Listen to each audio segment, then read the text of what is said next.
Welcome back po muli sa aking channel, TOFC. At kung first time po ninyong manood, don't forget to click like and subscribe. Opo, eto na nga at marami ang natuwa at kasama na tayo rito. Mga true-blooded Noranians ay nagbunyi ng malamang sa Nobyembre na o sa susunod na buwan ay ipapalabas at napaaga nga ang showing ng Pieta.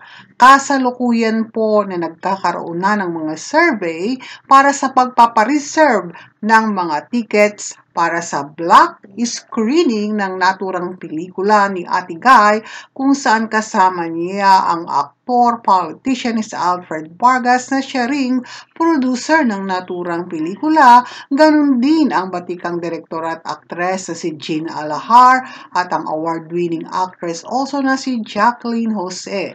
Sinasabing napakaganda ng istorya ng naturang pelikulang ating pinakaabangan at blessing in disguise nga po ang nangyari at magsosolo ng pagpapalabas ang naturang pelikula at hangad po nating lahat ng mga true-blooded Noranians na ito ay isang maging malaking tagumpay.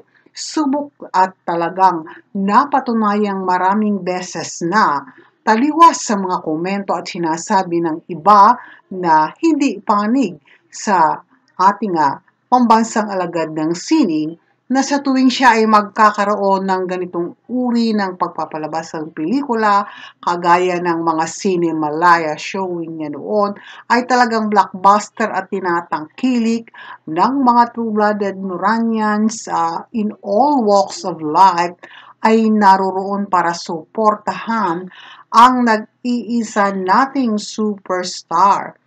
Tunay na ang mga pelikula niya ay tinatangkilik at nakikita naman natin ang mga resibo. Ito ay blockbuster.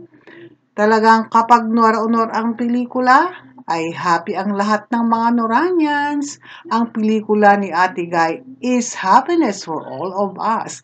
Iyan lamang po. God bless us all. Don't forget, life is beautiful. Thanks and praise God always. See you next time.